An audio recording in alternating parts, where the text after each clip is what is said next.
Good morning. Let's start, please. Okay. My name is Frank Vitaro.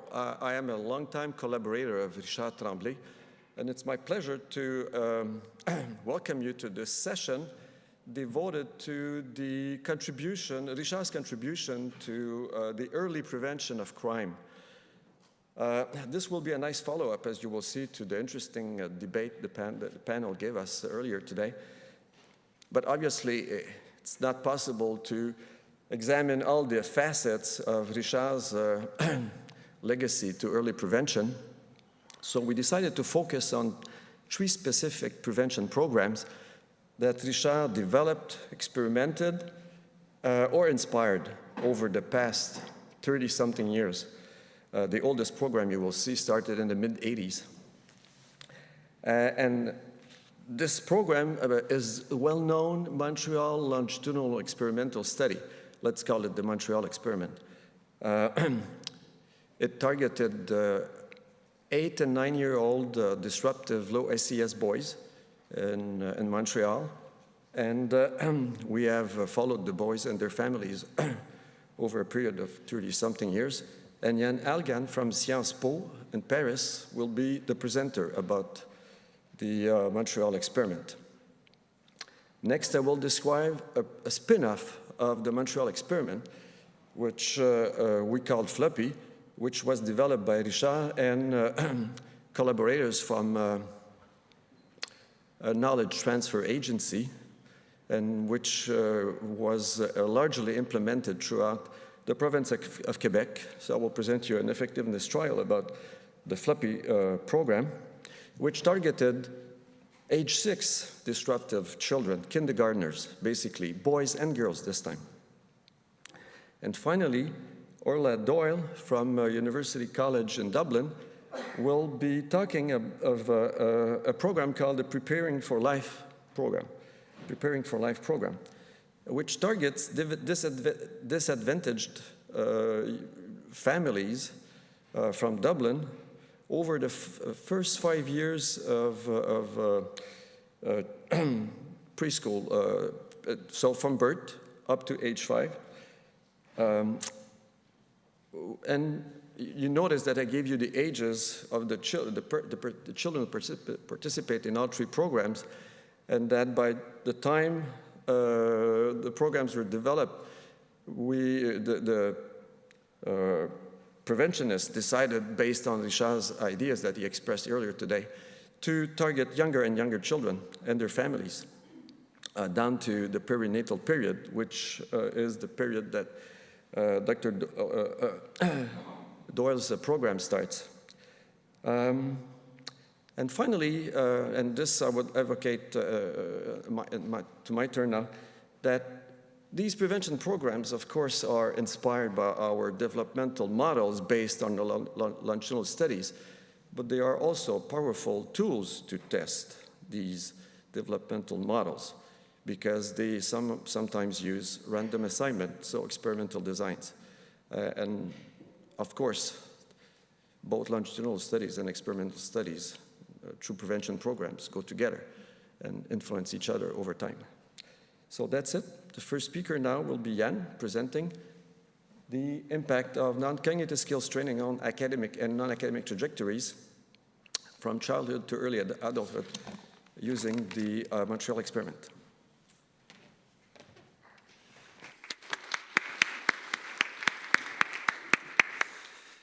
Good morning, everybody. This is a real pleasure for being here, presenting some of Richard's work and for his legacy.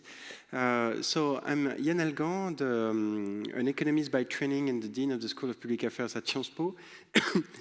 Let me just say a few words about how I met Richard the first time. So how an economist actually works with a psychologist. In one word, we met, it was in the early 2000s. French former president was Nicolas Sarkozy. And our president actually implemented a commission on how to live together in France in 2025. Nicolas Sarkozy thought he would be president for 1 century by that time. And so there were different experts. Myself, I'm much more an expert in terms of trust and social capital, looking at economic outcomes. And Richard was there with a lot of different social scientists coming from all over the world, a lot of French scientists and sociologists, psychologists, political scientists.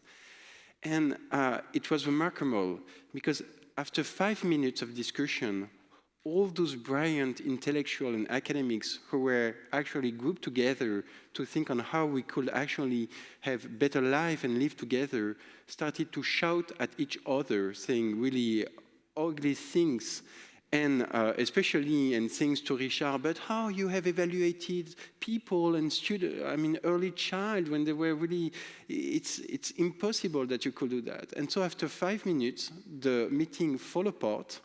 Richard took a plane back to Montreal, and I really shot him an email by saying, I'm so impressed by what you have done. Will it be possible to look at the economic outcomes of these Montreal longitudinal studies, and look also at the bright side? You have looked at the criminality outcomes. Could we look at the impact on trust, on well-being, and on some economic outcomes? And then I went to Hôpital Saint-Justine. I met all the Montreal team and with Franck. And to tell you the truth, in the plane, I was telling myself, but what the hell I'm doing in this plane, going to the Hôpital Saint-Justine? I'm an economist. I should do my work. And I spent, I think, one of the most remarkable week of research there, and it was the start of a really insightful collaboration with Richard, Franck, and all the team at Montreal. So what we do here, I just here mention Franck Vitaro and Elisabeth Beisley with Richard on this work, but this is really a joint work with all the team and many, many publications on this Montreal longitudinal study. The excuse me, the baseline question in this experiment was to say, well, we do have a lot of evidence on the fact that there is an association between non-cognitive skills and key life outcomes in terms of health, in terms of criminality, in terms of education. But first, can we look at causality? And if it is true that non-cognitive skills have such a powerful association with key life outcomes, what kind of policy intervention should we implement, and at which age? And what is really, and especially, what kind of policy intervention could we imagine to remediate those who are lacking non-cognitive skills?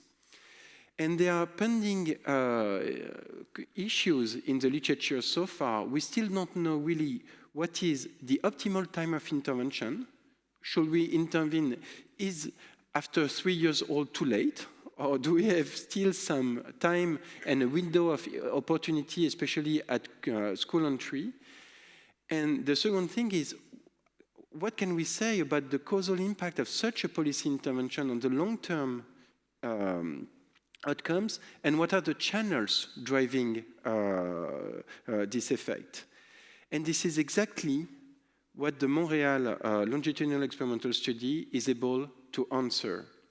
So this study, Richard already mentioned it, was a randomized early childhood intervention at age between 7 to 9 years. And this experiment was specifically targeted at non-cognitive skills deficit. So the training was only focused on self-control and social skills. And I really insist on this because you have thousands and thousands of studies here, and I just mentioned a few, with especially Ekman on the peri-preschool, the Abecedarian, the Jamaican, but all those experimental studies, even when they have an experimental part, really mix together both cognitive and non-cognitive interventions, okay? And what those studies say, especially in the peri-preschool program, is that at the end of the day, when you look at the impact on long-term outcomes, especially on education, there's still a residual. We know that the boost in cognitive skills do not explain the boost in employment in the long run. So there's a residual, a black box, and Jim Heckman will say, we might have some intuition that this residual is linked to non-cognitive skills, but we don't know what those non-cognitive skills are. And this is precisely what this experiment does, is that we only focus on non-cognitive skills, on 2-1, the self-control mechanism and the social skills. And then the beauty of this experiment has been to be able, thanks to the Hôpital Saint-Justine, to have a longitudinal study during the whole adolescence every year, reporting actually how all those non-cognitive skills and cognitive skills develop, and then match all those development outcomes with adult outcomes in terms of education, crime, but also employment and wages. And what we find is that this program had a remarkable impact. For instance, it has been followed by a decrease by 11 percentage point drop in criminal record, 11 percentage point increase in employment outcomes, and the rate of return is quite high, is between 2 to 5%. And then when we look at the channels, we show that the two main channels that explain those remarkable adult outcomes are really the boost in social skills and self-control during adolescence. So let me say a few words about the experiment. So this experiment started in the spring 1984, where around 1,000 boys in kindergarten were evaluated by teachers using different behavioral inventory. And then they selected the boys who were detected as the most disruptive, or those who were lacking the most some social skills. This was a group of 250 boys. And among this group, Frank and Richard ran a randomized trial with a treatment group of 69 and a control group of 181. And then they launched a 2-year intensive program between 7 to 9 years. And I just show you to make sure the experimental design. So you have the baseline intervention on the left. Then they collected the data on the channels during the whole adolescence between age 10 and age 17. And then we match all this with some self-reported or official surveys on criminality, on education, and on employment. Okay? Let me say a few words about the program. So it was a 2-year program implemented by a team made up of 1 social worker, 2 childcare specialists, and 1 psychologist. What is really key is that there were 19 sessions, but so during the day, okay, the disruptive kids were mixed together with pro-social kids. This is something that really makes the difference, especially with the Somerville program, where rather than grouping together disruptive kids together, you really mix them with pro-social ones. And then the sessions during the 2 years were focused on social skills and self-control. Social skills, for instance, was about how you say hello, how you do things together, how to say no politely. And self-control was really precisely how to wait when impatient, how to follow rules. And I will just give you an example about self-control. So you will have a session with a facilitator who show you a session where you play tag.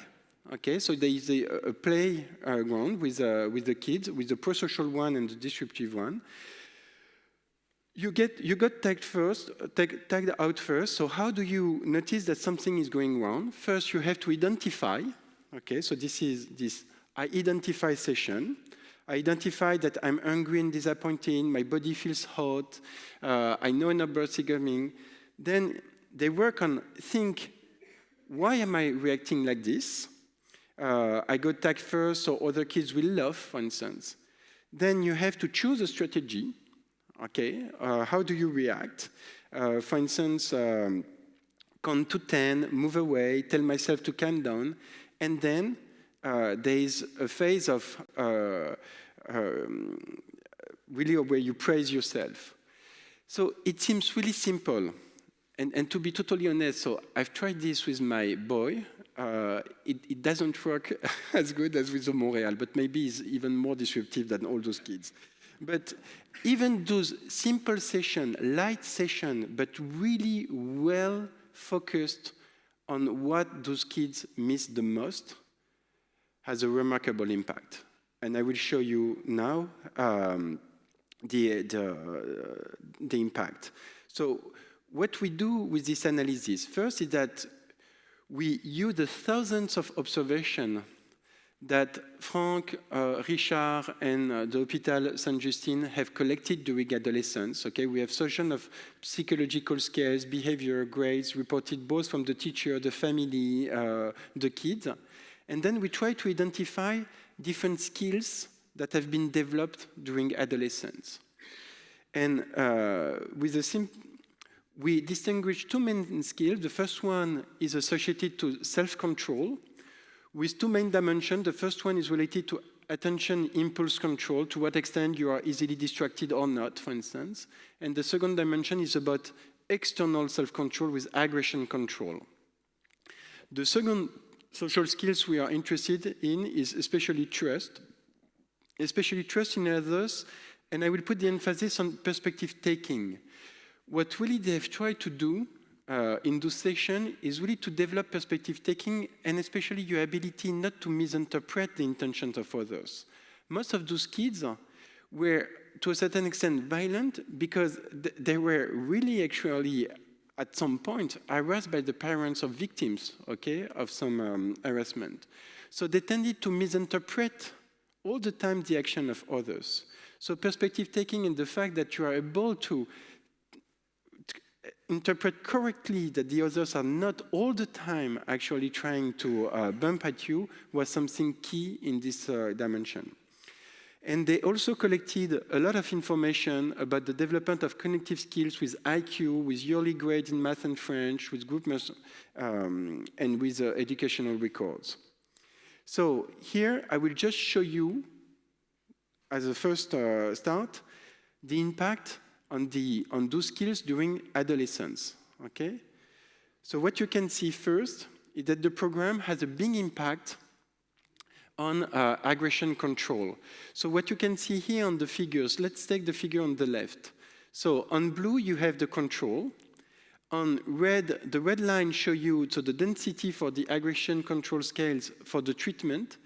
And the green line is the normative group. You remember there was 1,000 boys who were evaluated at first, and only those who were actually detected as the most disruptive got enrolled as a control or treatment group, but those who was below the scale are considered precisely as the normative group.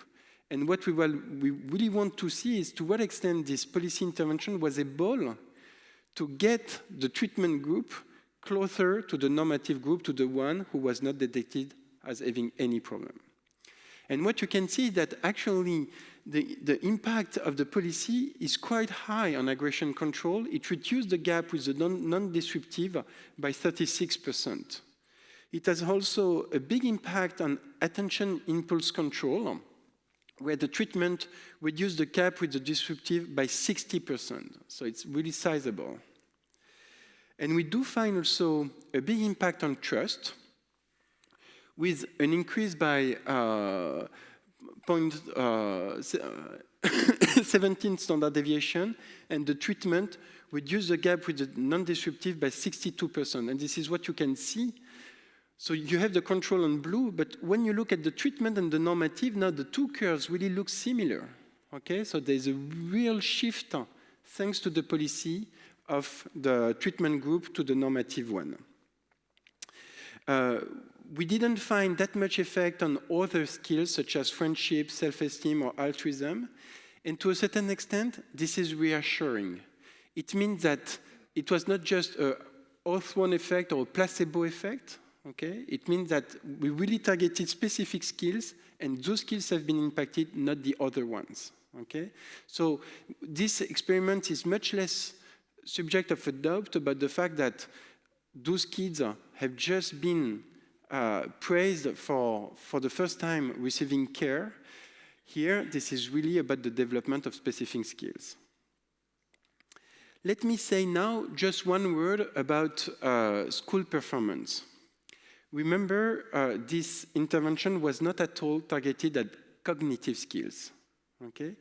So, and actually, we did find no effect of the experiment on IQ initially on IQ, on grades, on the probability of being held back or being placed on special ed. Okay, so just after the experiment, between age 10 to 11, we didn't find any impact.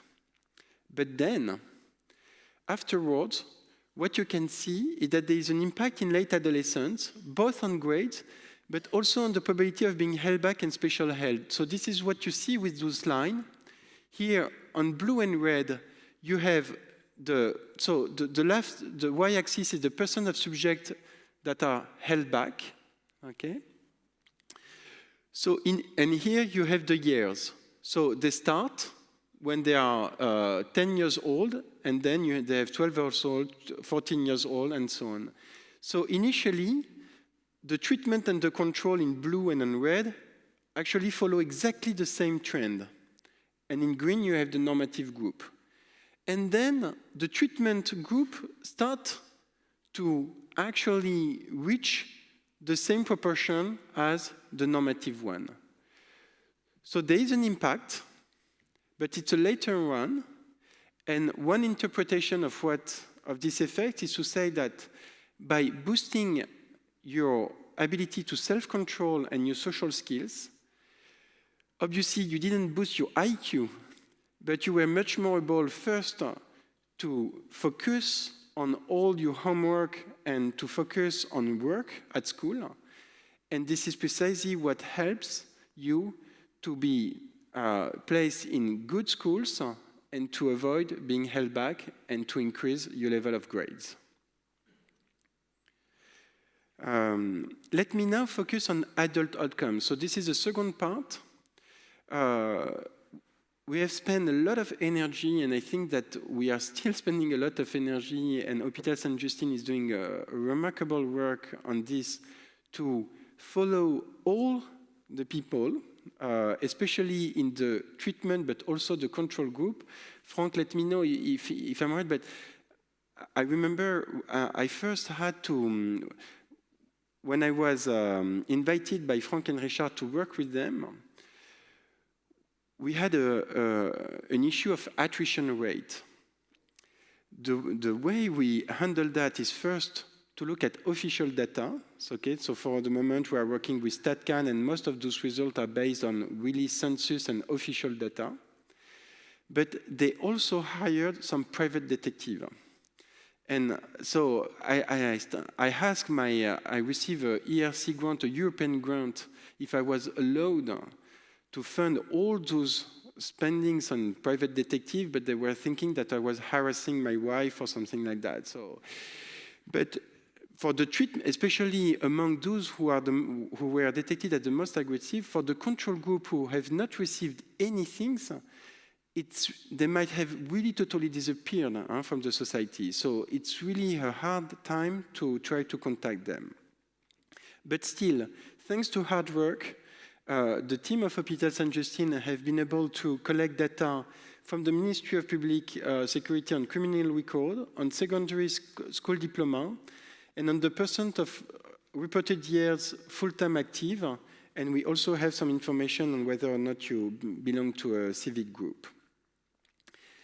So the first key result is that this policy did have a remarkable impact on secondary school. It increased by 19 percentage points the probability to get a secondary diploma, and you can see that the treatment actually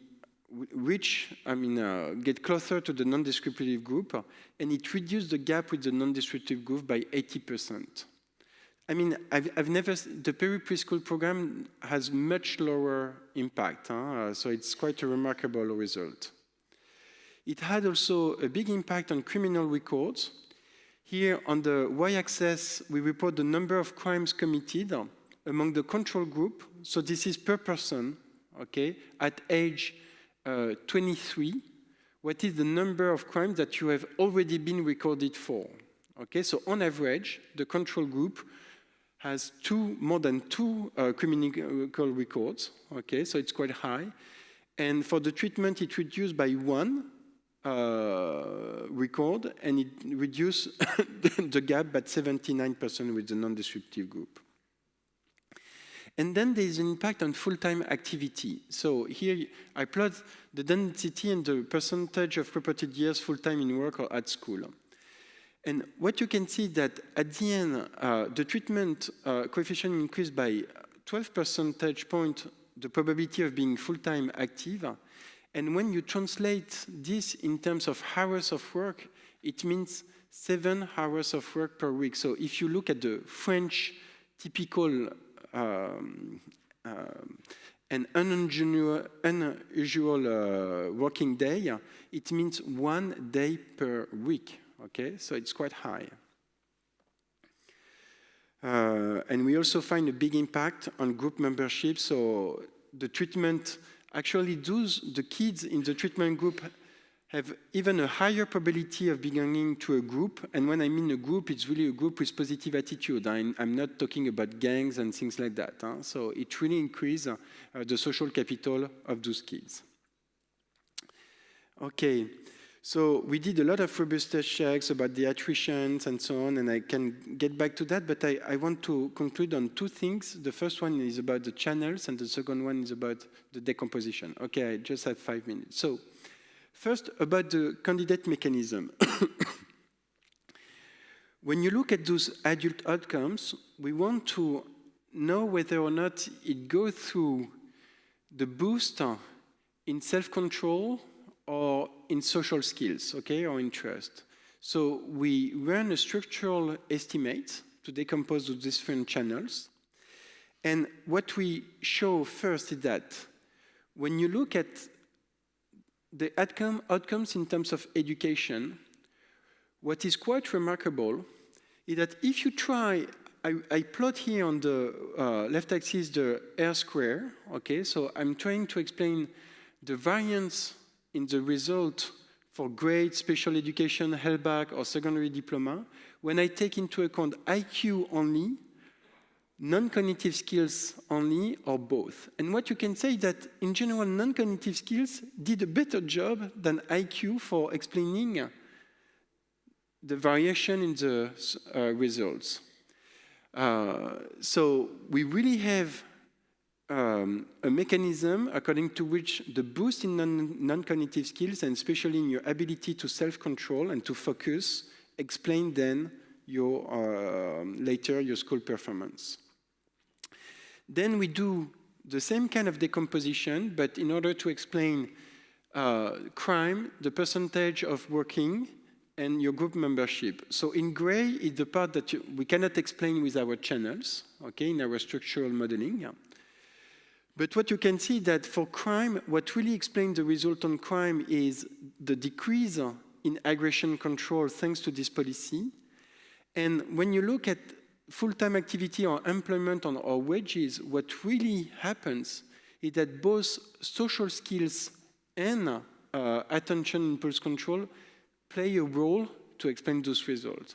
So social skills do matter for explaining your employment prospect. Okay, and those skills are not really taught at school, but this program also shows that this is quite key and crucial if you want to develop the career of those kids. And I would just conclude with the cost efficiency of this program. If you want, I can go back to this because I'm running out of time. I just want to say that we compute the initial cost of the program with the different team, and then we try to estimate the treatment impact by looking at the impact on crime costs with information from the criminal justice, from education, especially on the year of schooling from Ministry of Education, and we compute also with the wages, with the boost in wage and employment that this program has allowed, okay?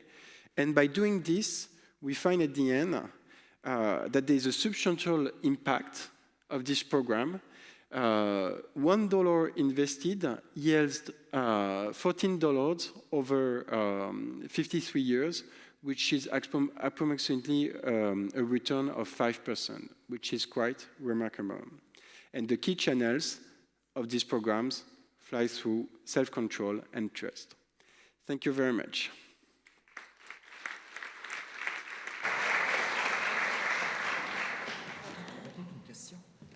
Thank you, Yann. We have time for one question. No question? Okay. Thank you again.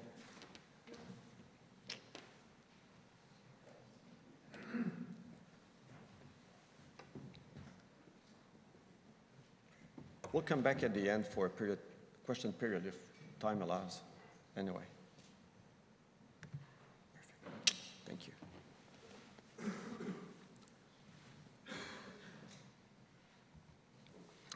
Okay, after the first publications about the short and midterm results of the Montreal experiment, we had literally hundreds of schools who requested that we develop a prevention program targeting young disruptive children and as possible as young as kindergartners and including girls.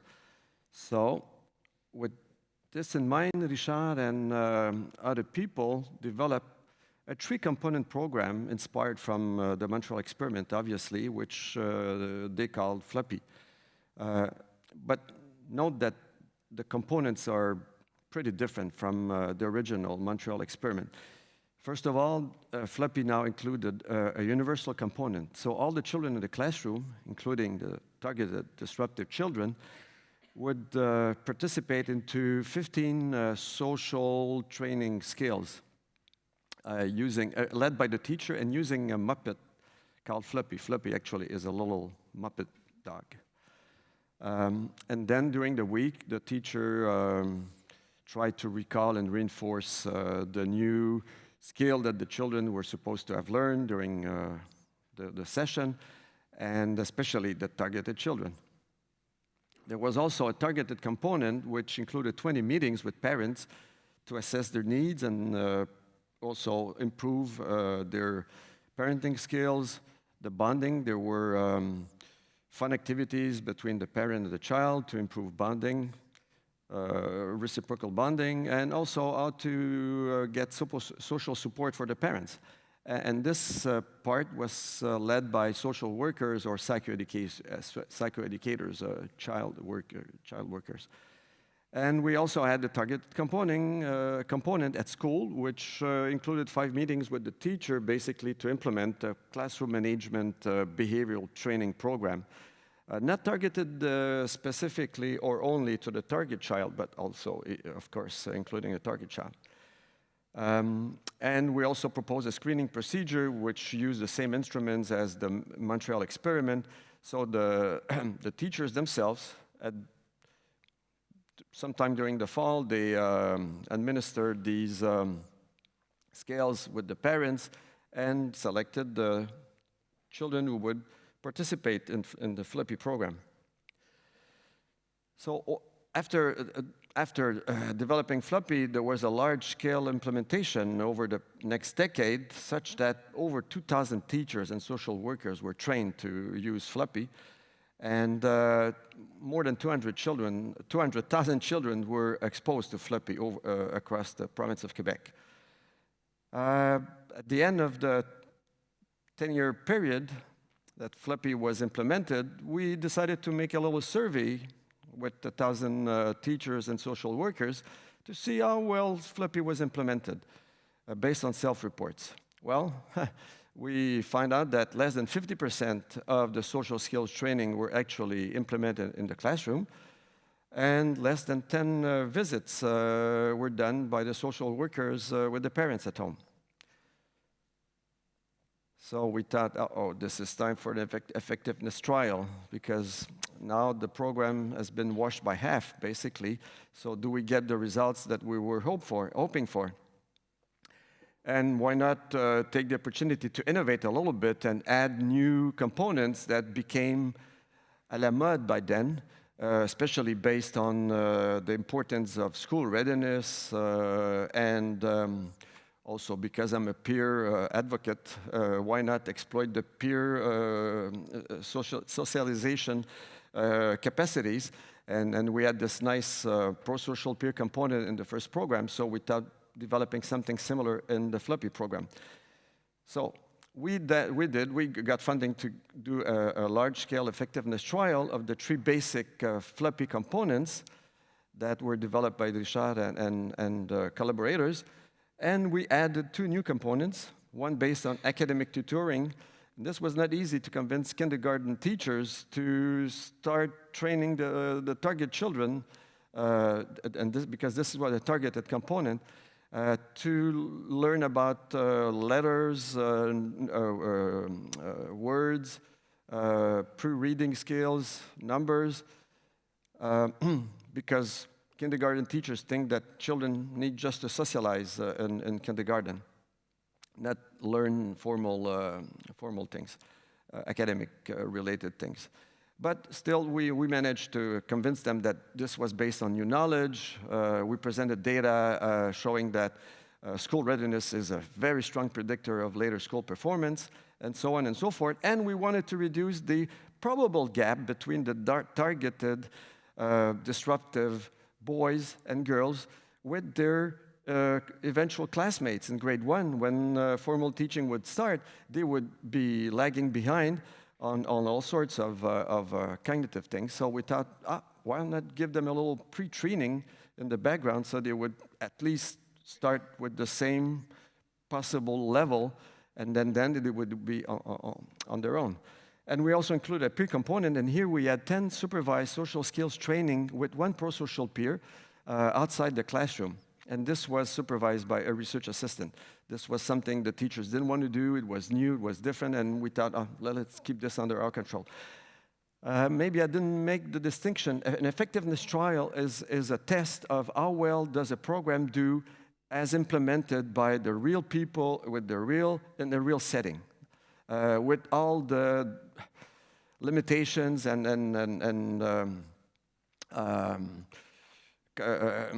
things that need to be cut here and there. Compared, and this is different from an efficacy trial, which is how well does a program perform in optimal conditions, mostly when the experimenters themselves implement the program using their own staff, well-trained students, and highly motivated participants. We also added an extension to grade 1. Remember, the Montreal experiment had the was a two-year program. So here we thought, kindergarten is nice, very good, interesting, but why not try to push a second year of floppy? And so we selected 320 disruptive kindergarten children. By disruptive, maybe I should mention that we mean aggressive, hyperactive, oppositional children. This is a score that did not distinguish between these three elements. It's a composite score. And we selected the children who, based on teacher ratings and parent ratings, were rated on above the 65th percentile from each rater, which at the end, because not all parents and teachers identify the same children, we ended up with the top 15% of the children in these 250 kindergarten classrooms where we did the screening. And note that 70% of the targeted children were boys, but still 30% girls. So we randomly assigned them into three conditions. The first condition, I call the one component condition, was the universal component, okay? The classroom-based social skills training led by teachers. The three-component condition received the universal component plus the two basic targeted components that were part of the initial FLEPI program. And then the five-component condition, which included the universal component, the two basic targeted components, and the two new targeted components.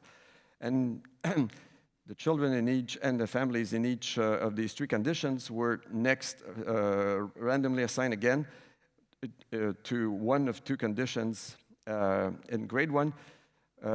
Half of them received no grade 1 intervention, and the other half received the grade 1 version of the program.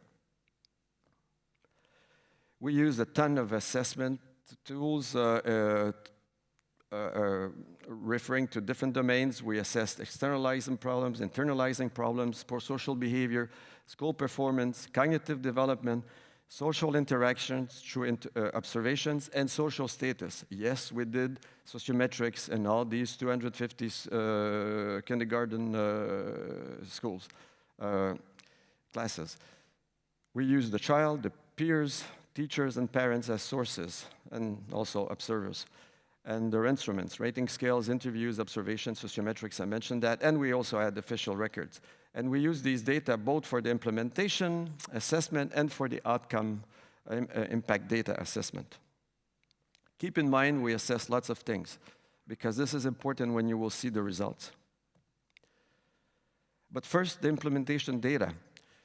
So, how many sessions do the teachers and the social workers implement compared to what was prescribed initially? Well, basically less than half. 8 out of 15 social skills components were applied by the teacher in the 3 and 5 component, and all 3 basically conditions, because the universal condition also included the basic social skill component. There was no per se real control group, because it was difficult to convince schools that were already doing FLUPI. You have to imagine, FLUPI had been going on for 10 years, so we couldn't tell some teachers, don't do anything anymore, forget about FLUPI. No, still do the social skills training, or do the social skills training plus the other stuff. So 8 sessions delivered out of 15 for the social skills component. 5 meetings, home visit out of 20 implemented by social workers. 9 out of 10 peer component, but that's not a surprise. It was our own research assistants who did that, so that was under our control. And finally, 11 out of the 26 number and pre-reading sessions that we had developed for the teachers. Same data, same kind of data in grade 1. Basically half or less than half was implemented. So now the outcomes. At the end of kindergarten, we were happy with the results, although these are the only results out of all the measures I presented earlier. On all the other measures, the results were not there. But still, we had the 5-component condition where the pre-literacy training component was implemented, being superior to the 3-component and the 1-component conditions on the pre-reading skills. And this was based on standardized tests and teacher ratings, which was nice. We also had the 5 and the 3-component conditions together superior to the 1-component condition with respect to the learning of social skills and the reduction in externalized problems. But this was limited to girls only. Not perfect, but at least we had something for girls. And this was based, again, on 2 sources, teachers and parents. So we kind of believe that we didn't have strong effects, but these effects were basically credible because of the 2 sources that confirmed them. End of grade 1, the results were basically all maintained. And there was also a nice interaction with duration, such that, yeah, the children in the 5 and the 3 component conditions that receive a 2nd-year dosage, they were doing better than the ones who received only the kindergarten part. Midterm outcomes by the end of grade 2 and 4, nothing anymore. No more differences between the 3 conditions on any outcome. And we had no interaction either with duration, and we tested a ton of moderators referring to the child and the family characteristics, and there was no moderators. That could help us say, well, okay, overall the program was not effective, but at least for this subgroup and that subgroup, there was something positive going on. No. We just finished a long-term assessment by the end of high school. Again, no differences between the 3 components and no interaction with duration. So what's the conclusion of this study? Well, dosage matters. If we compare FLUPI as delivered, the last column in red, compared to FLUPI as prescribed, and compared to 3 other programs, including the Montreal experiment, the MLES, or the Webster Stratton Incredible Years, or the Fast Track program, we realized that FLUPI had about a 25% dosage with respect to the parent component, floppy as delivered, and about between a 30 and a 50% dosage with respect to the social skills component. One thing I forgot to mention is that the effects we had on academic skills or the non-cognitive skills with the girls early on were still moderate. The effect sizes were around 0.50 or ranging between 0.30 and 0.70. So it was not modest effects. They were, they could be considered moderate in terms of effect sizes. So floppy had short-term effect on academic performance with effect sizes of 0.50, but no effect on non-cognitive skills for the boys and non-durable effect on non-cognitive skills for the girls. Remember, we measure a ton of outcomes, and because I didn't show you any positive impact, you can deduct that we had no effect on parent involvement or parent supervision, parenting. Yeah, well, we had a couple of meetings at home, and that was it. And no effect on child status. That was a bit disappointing because we know that peer rejection is a strong predictor, as strong as personal characteristics. Of course, the two go together, but still, it's an independent predictor, meaning that if a child is rejected, he has even fewer chances of succeeding socially and academically than based only on his personal or family characteristics. So not improving that didn't look good, was not very promising. Compare that to the short-term or the mediators, what Yann called the channels. Actually, when we first met, he was talking of channels. I was thinking, what is he talking about? And I was thinking of mediators, and finally I figured out, yeah, that's the same thing. So in the Montreal experiment, we improved non-cognitive skills. We also improved parent supervision. We improved the affiliation of the target boys with less deviant friends, and this effect increased over time. We don't know about social status. We didn't do some sociometrics, but already having less deviant friends was pretty promising. And as Yann mentioned, over time, we had fewer placements in special classroom, but not early on, later on. So conclusions, again, dosage matters. If it's not sufficient, we will not get any effects on boys, or we will get non-durable effects with girls. We need to set into motion social mediators involving non-cognitive skills, the ones Yann mentioned. We need also to make sure that all the parenting skills are also set into motion, and the peer relationships, very important, already by kindergarten, very important. Who the children hang around with and their friends, but also how well they are integrated in the social group. And unfortunately, it seems that short-term effects on pre-academic skills or academic achievement are not sufficient. I remember some 20 years ago having read a review paper by Stephen Insha that convinced me that academic performance drives down behavior problems, whereas the other way around is not that convincing. Behavior problems, even if you reduce them, you may not have an impact on academic performance.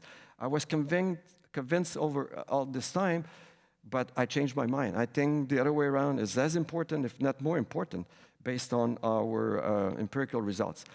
Had we done boosters over the years, maybe, you know what boosters are, interventions that are meant to keep the positive effects that we had early on. Even if they were not very strong, they were there. Maybe we could have protected these early positive effects. But this is an empirical question. We didn't do boosters, so we don't know.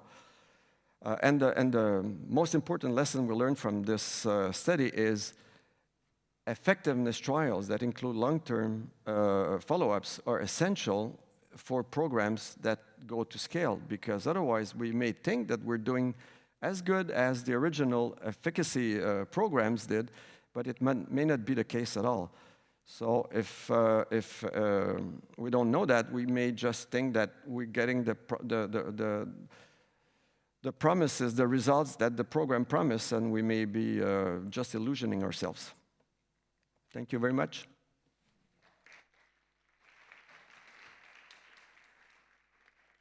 We have time for 1, 2 questions. No questions? Okay. Oh, yep. Friedrich. Sure. Wait a minute. I'm very grateful for this presentation because it shows the reality of developmental prevention when you are really doing a large-scale implementation. And you are not alone in this world. There was recently a special issue in Journal of Experimental Criminology where we only had 5 or 6 studies that really had follow-ups longer than 10 years. And also a lot of inconsistency in the results in other studies like Fast Track. Sometimes they found something, sometimes they did not find something. Incredible Years normally has shorter follow-ups, and you insisted on longer follow-ups if we really want to prevent antisocial and delinquent development up to adulthood. I think we need this kind of relative important practical studies. I also think we need more systematic analysis of the moderators. We always find some, but they are more or less post hoc interpreted, and we find reasons for that. I've currently finished a paper that will come out soon on this issue. We need more systematic knowledge on the moderator effects in developmental prevention. Thank you. It was not a question, it was only a comment, and congratulations to this real world study. Well, thank you for your very interesting comment. Sure. Okay, now let's become optimistic again with Orla's presentation.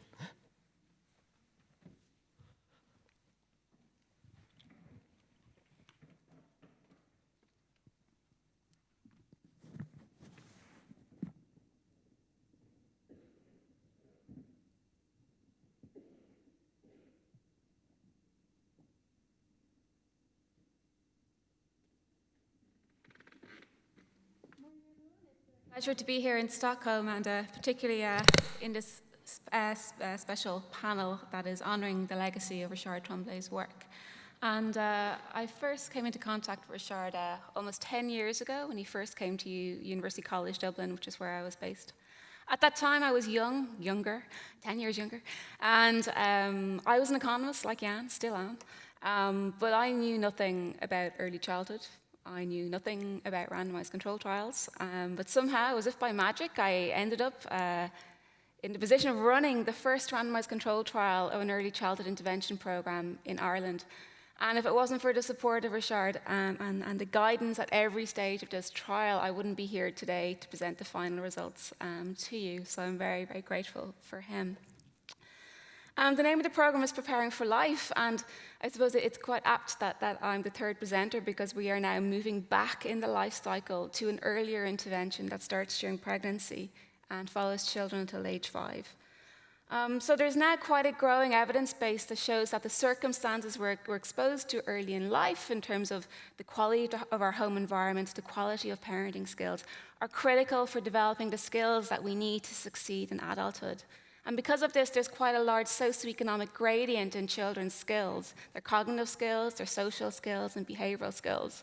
So that children who come from environments where they're living in poverty, they're more likely to have lower cognitive skills, poorer social skills, and more behavioral problems as well. But there is evidence that very early intervention programs that are provided to disadvantaged families can be effective in trying to reduce this skill gap in children's skills. And the majority of this literature has emerged from North America. Theoretically, these early intervention programs may be efficient from both a biological perspective, but also from an economic perspective. So from a biological perspective, we know from developmental neuroscience that our brains are just much more malleable early in life between the ages of 0 and 3. But early intervention is also efficient from an economic perspective, because if we invest early, and if that intervention is actually effective, we're going to reap the returns from that investment over a longer period of time. But much of the evidence that we have, particularly the long-term evidence that we have on the effectiveness of these early intervention programs, are based on center-based preschool programs that start typically at age 3 and target the child directly. But we know, as I said, from developmental neuroscience, that the brain is more malleable earlier in life, between 0 and 3, and that parents and the quality of the home environment are strongly implicated in the development of children's skills. So if we really want to try to reduce social inequalities in children's skills, then perhaps interventions which start earlier in the life cycle and which target parents may be more efficient and more effective than centre-based programs on which much of the literature to date has been based on. So with that in mind, the overall aim of our study was to use a randomized control trial where we experimentally modify the environment of disadvantaged families through a 5-year home visiting program in order to test the effectiveness of intervening in Irish context. The name of the program is Preparing for Life. As I mentioned, it was the first and it is the longest running early childhood intervention program in Ireland. The program is operating in one of the most disadvantaged communities in Ireland, where there's high rates of, say, social welfare dependency, high rates of unemployment, high rates of crime. And there's typically an intergenerational transmission of poverty in this community, which, despite huge investment by the government in, say, school-based interventions, basically the trend is still there, and children from this community are systematically performing worse than their peers. So the people who were living and working in this community decided to come together to develop a program which would try to meet the needs of the children in that community. And they realized that intervening at school age was too late, in that by the time these children were starting school when they were 4 years old, the damage, if you like, was already done. And these children were lagging so far behind the norm that they were no longer catching up. So the community themselves decided that they had to intervene early. And the earliest possible time you can intervene in a child's life, they decided, was pregnancy. So the overall aim of this program was to improve children's school readiness skills by working with the parents from pregnancy until the children started school to give parents the skills that they needed to help develop the skills in their children. So, as I said, the name of the program was Preparing for Life. Starting back in 2008, we recruited 233 pregnant women, and we randomly assigned 115 to what we call the high treatment group and 118 to the low treatment group. And both groups received some low-level services in common. Okay, so everyone who joined the program received something which they wouldn't otherwise have received. They both received €100 worth of child development materials for every year they were in the program. They both received 1 year of free preschool, which is now available to all children in Ireland. They were encouraged to attend public health workshops on stress control and healthy eating. They had an information worker who could help them access other services in that community that were unrelated to parenting and child development. And they were also invited to local events that were run by the program, such as sports days and Christmas parties. But what Preparing for Life is really about are these 3 intensive parenting supports that are only provided to parents in the high treatment group. And they include a home visiting program, baby massage, and the PPP positive parenting program, which I'll describe in more detail now. So the first, and I suppose the main treatment in Preparing for Life is a 5-year home visiting program. So every family in the high treatment group had a mentor. The mentor visited the house once every 2 weeks on average, starting during pregnancy and continuing until age 5. The role of the mentors are really to support and educate the parents around parenting skills and kind of optimizing their children's development. Each of the home visits was structured around a set of 210 different tip sheets, which presented best practice evidence on best practice kind of information on how to promote your child's development. Recently, we've gone through each of these 210 tip sheets, and we categorized them according to the skills that they are most likely to try to promote. So 12% of the tip sheets focused on children's cognitive development, 14% on language development, 17% on approaches to learning, 34% on social and emotional development, and the large majority, 60%, on the child's health. So unlike, if you like, the previous interventions that we heard about, this was very much a holistic intervention that was trying to promote all areas of development. Now, home visiting programs aren't new. They have been operating in many countries, but mainly in the US.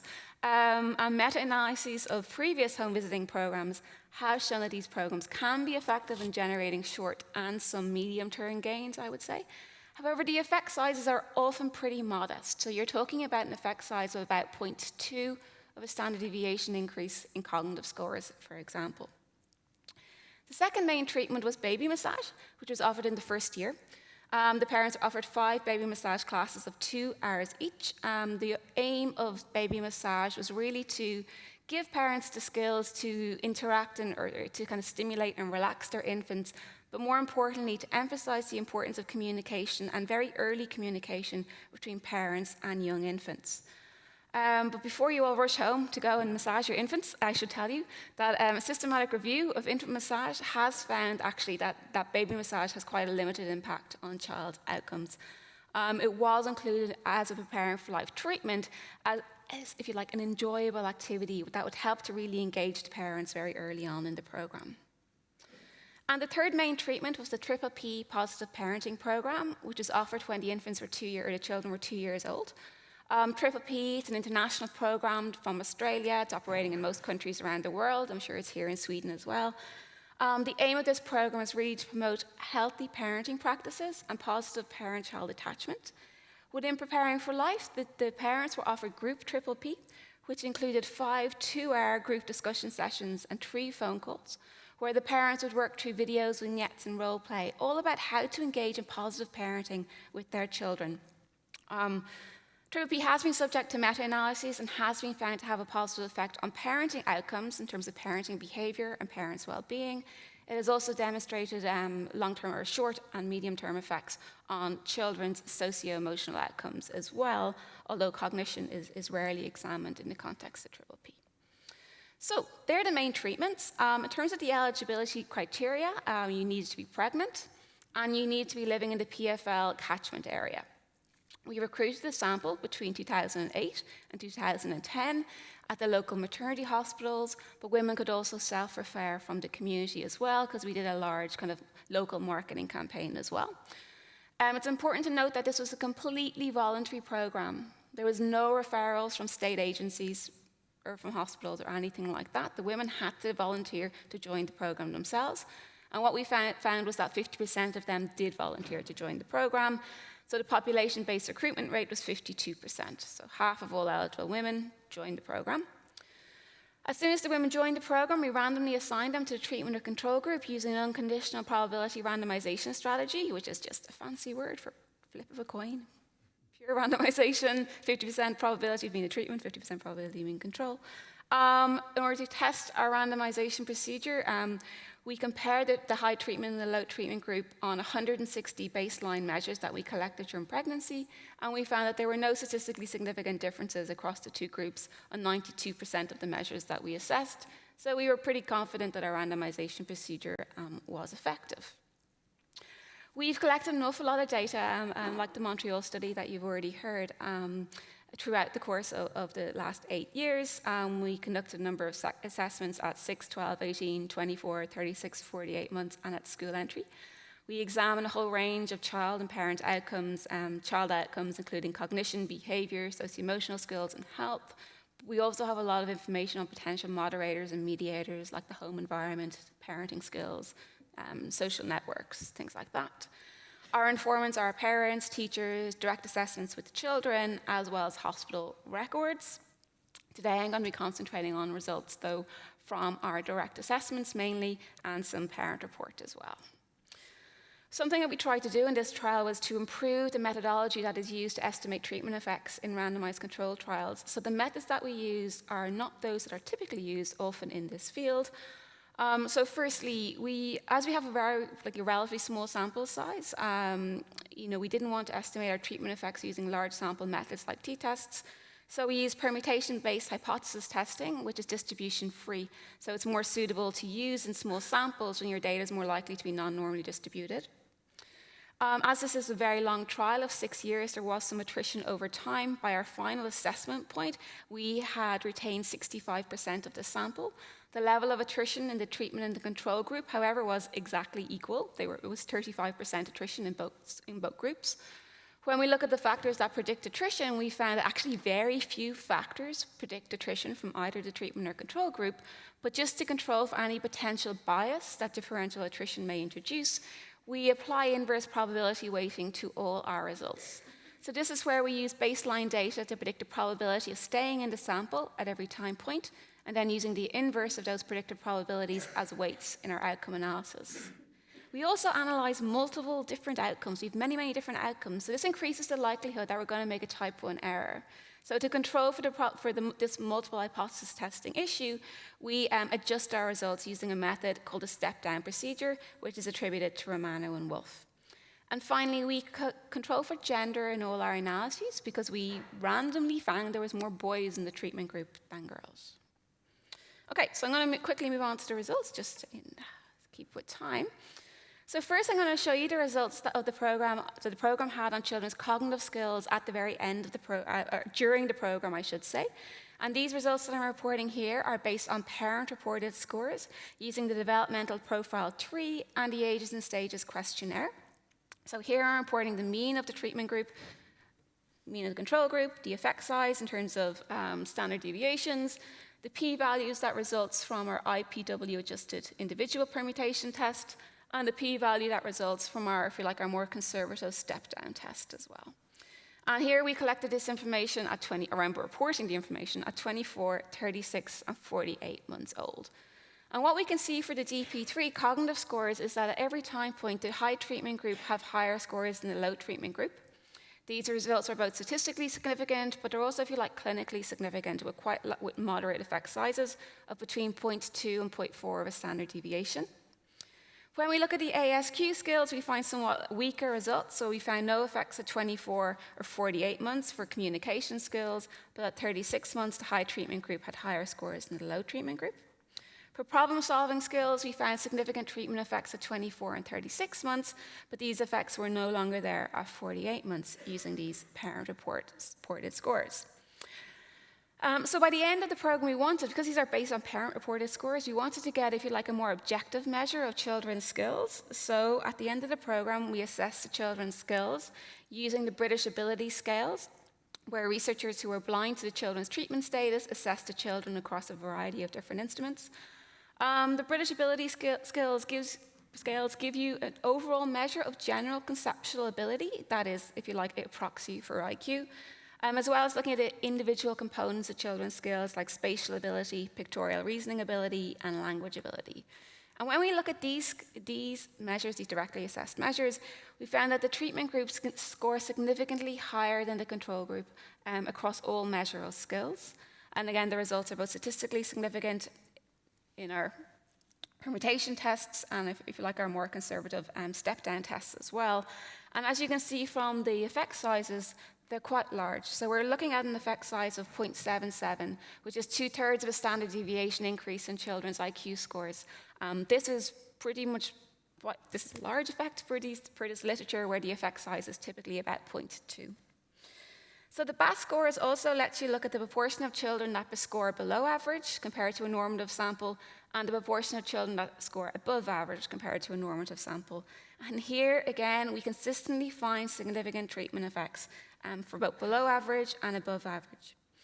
So children in the high treatment group are less likely to score below average in terms of their overall general conceptual ability, as well as their spatial ability, pictorial reasoning ability, and language ability.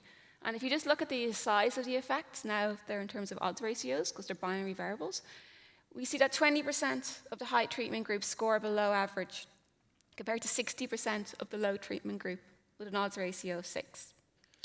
When we look at the proportion scoring above average, we also find significant treatment effects on all measures apart from spatial ability. The effects are still quite large, although not as large as we find for the lower end of this distribution. But by the end of the program, we're finding that 25% of the high treatment group are scoring above average, compared to just 8% of the low treatment group. So what was interesting about this intervention is that it seems to have shifted the entire distribution of children's skills. It wasn't just particularly beneficial for the children with the lowest skills or the children with the highest skills. We can see that the whole distribution of children's IQ scores, or GCA scores, if you like, have been shifted to the right for the treatment group in green compared to the control group in blue. Okay, next I'm going to move on to something that perhaps is more relevant for a criminology conference, is looking at the impact of the program on children's behavioral skills. And we assess children's behavioral skills during the program using the quite well-known child behavioural checklist instrument, which we assessed at 24 months, 36 months, and 48 months. And here, as you can see, across the board, we again find statistically significant results across every dimension that we measure. Here, I'm reporting the proportion of children who are at risk of displaying clinically significant problems. Okay, so they're scoring in the abnormal, the borderline to abnormal range. So for the total CBCL scores, we've at 24 months, 36 months, and 48 months, we're finding that the treatment group are less likely to score within that clinically at-risk range at every time point. Again, the effect sizes here are quite large, about an effect size of 10 by 48 months. So 48 months, only 2% of children are at risk of developing behavioural problems, compared to 17% in the low treatment group. We find the effects are generated by both externalizing problems, but also by internalizing problems, and the effects seem to be a little bit larger for externalizing problems than internalizing problems. Okay, so I have many, many other results. We have many, but for time, I'm only showing you a selection today. So it's some additional results that we found. If you want to move away from statistical significance, if you're not a fan of that, we can actually just look at the proportion of measures in which the high treatment group scored higher than the low treatment group. So we found that the high treatment group had more favorable outcomes than the low treatment group on 28 of the 30 cognitive measures that we assessed, and 27 of the 30 socio-emotional and behavioral measures we assessed. So this is significantly different to the 50% we would expect if the program had no impact. So overall, we can conclude that the program had an impact both on cognitive skills and non-cognitive skills. But we were also obviously, given previous work, we were interested in looking at heterogeneity by gender. So did this intervention have a bigger effect on girls or boys? So we estimated results where we included treatment by gender interaction terms. And actually, somewhat surprisingly, we found that these interaction terms did not reach conventional levels of significance on 29 of the 30 and 29 of the 30 socio-emotional models. So in almost all of the models that we estimated, we found no differential effects by gender, at least at between 24, 36, and 48 months. We're not seeing any gender differences. Of course, these might emerge later. One of the aims of this program was that I wanted to try to reduce the intergenerational transmission of IQ. So we look at that in quite a small way, but so there is evidence of a correlation between the IQ scores of fathers and sons that have been found actually in Scandinavian registry data of 0.38. So there is quite a large correlation in IQ scores between fathers and sons. So in our intervention, we collected the IQ scores of the mothers. And we obviously have a measure of the IQ scores of the children. And we wanted to see if there was differences in the correlation between the low treatment group and the high treatment group. So we basically found a similar correlation in the IQ scores of mothers and children in the low treatment group, which corresponded to the Black et al. Study. We found a correlation of 0.31 that was statistically significant. But interestingly, when we looked at the correlation in the IQ scores of the mothers and the children in the high treatment group who were exposed to the PFL program for 5 years, we find absolutely no correlation in IQ scores. Right? The row was the correlation coefficient was 0.07, and it was not statistically significant. So what this suggests is that it's some evidence that the Preparing for Life program helped to reduce the intergenerational transmission of low IQ. One of the other aims of this program was to reduce overall skill inequality between high and low SES children. One way we can try to assess this is to compare our results to a national representative sample of children in Ireland. So we used the Growing Up in Ireland data. This is a nationally representative cohort of 11,000 children who were born in Ireland just about 2 years before the Preparing for Life cohort. So it's a pretty good comparison. We have some measures in common across the two studies. For example, we have two measures on the British Ability Scales, the Picture Similarity Score and the Name Vocabulary Score. And we have two measures from the Strengths and Difficulties Questionnaire in common as well, for peer problems and for pro-social behaviour. So what I'm reporting here are the comparisons where we compare the high treatment group to the national cohort and the low treatment group to the national cohort. And what we wanted to see was, is there a shrinking in the gap in skills between, if you like, this nationally representative cohort and the treatment group and the control group. And of course, our hypothesis would be that there really should be no difference in the control group, or there should be a significant difference between the control group and the national cohort, and that's what we found. So for all of the 4 measures that we assessed, we find that the low treatment group scores significantly below the national representative sample.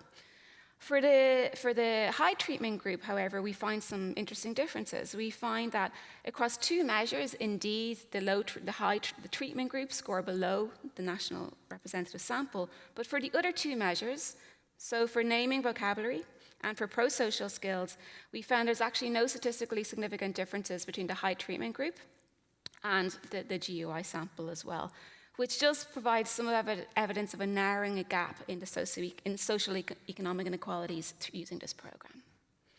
So just my time's almost up, I'll just conclude. So this intervention, which we've been running for the last 10 years, we found that it had a large and substantive impact on various dimensions of children's very early skills. It raised children's GCA scores by about 0.77 of a standard deviation.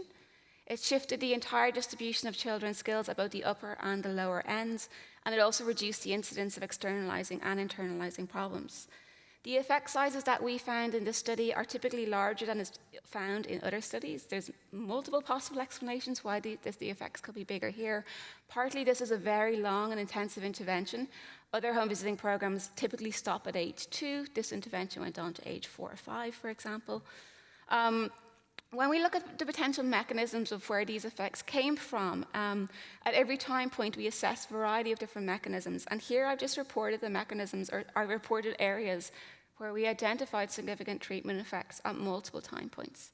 So what we found was that the Preparing for Life treatment children were living in higher quality home environments. So their parents were more involved in their learning. They were living in households with more learning materials available to them. They were exposed to more parental interactions and greater levels of stimulation. The parents were less likely to have permissive parenting styles. They were more likely to follow through with appropriate discipline techniques as well. And overall, the treatment group had better screen time practices. I suppose our next stage, was a small-scale pilot study. We need to do what Frank has done and go and see what happens if this program actually gets rolled out on a larger basis. Will we see the same effects? Will the effects dissipate? So phase 2 of Preparing for Life is being rolled out on a very small scale, way smaller than what you've done. So we are trying to follow, or we are trying to continue with the evaluation on the phase 2 cohort as well. Our other plans are to continue following this original PFL cohort as well. We have already got funding to follow the children at age 9 and age 13, because we want to see, like some of the other studies have found, do the effects on cognition fade? Do they remain? And will we see these longer-term effects on non-cognitive skills as well? So, yeah, that's it. Thank you.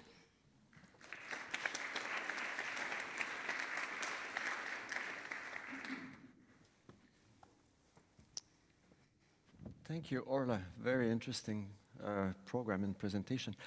We have 5 minutes for questions to Orla or any of us, if you want. Otherwise, we'll go for lunch. Lunchtime? Okay. Thank you very much.